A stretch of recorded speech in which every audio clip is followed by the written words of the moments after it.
On parle des chômeurs, il y en a plus, 64 000 chômeurs de plus au troisième trimestre, taux de chômage qui remonte à 7,4%, chiffre de l'INSEE. C'est quoi? C'est une pause dans la baisse du chômage ou c'est un vrai retournement? Lié du SOC, lié du travail, espère évidemment, sous ces mots, que ce soit ponctuel.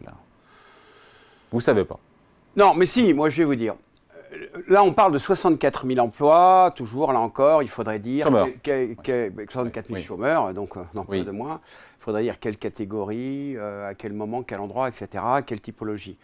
On parle du halo du chômage. Le halo du chômage, c'est 5 millions de personnes. Voir si on y intègre toutes les catégories les plus éloignées. Expliquez le halo, c'est ceux qui souhaitent travailler. C'est ceux qui ne sont pas comptabilisés en fait, hein. C'est ceux qui ne sont pas indemnisés, c'est ceux qui pourraient travailler et qui finalement ne travaillent pas. C'est ça le halo du chômage. En France, c'est 5 millions de personnes. Donc là, on a une variation de 64 000 sur 5 millions, c'est vraiment l'épaisseur du trait. Moi, je ne crois pas nécessaire d'accumuler les commentaires sur ce truc-là. Je crois qu'un des problèmes justement... Donc la tendance de baisse, quand on a comme une tendance à la baisse du taux de chômage depuis plus de 2 ans, mais est-ce que cette tendance-là est remise en cause? je la salue cette tendance, mais moi je me méfie beaucoup de nos chers hommes et femmes politiques qui font du commentaire dans l'instant d'un petit chiffre qui ne dit rien finalement de la problématique globale. Ce que l'on sait par contre, c'est qu'on a quand même une année 2023 très très difficile. Et là, pour le coup, il y a des indicateurs objectifs qui le montrent. C'est l'augmentation de 65% du nombre de défaillances de petites entreprises. Et l'année 2024 qui s'annonce n'est pas forcément meilleure.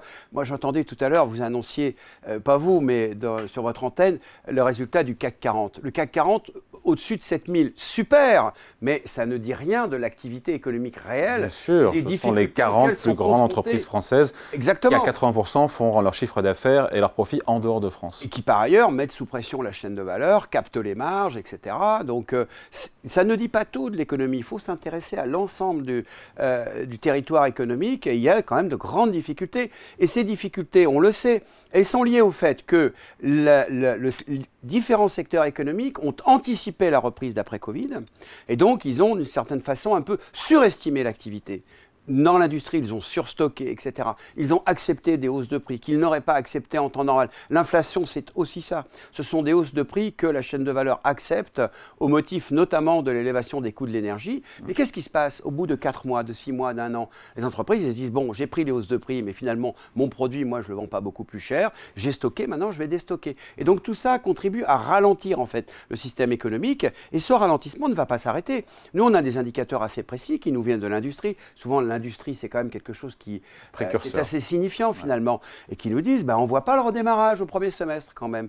Alors après, l'indicateur de chômage, pour le coup, de la remontée du taux de chômage. Légère remontée. C'est aussi un indicateur qui nous dit que certaines entreprises qui avaient prévu de recruter, finalement on ne recrute pas, commencent à se calmer un peu en disant on ne va pas trop anticiper sur le programme de charge de 2024. Tout ça, c'est complexe, mais c'est aussi la complexité de l'économie.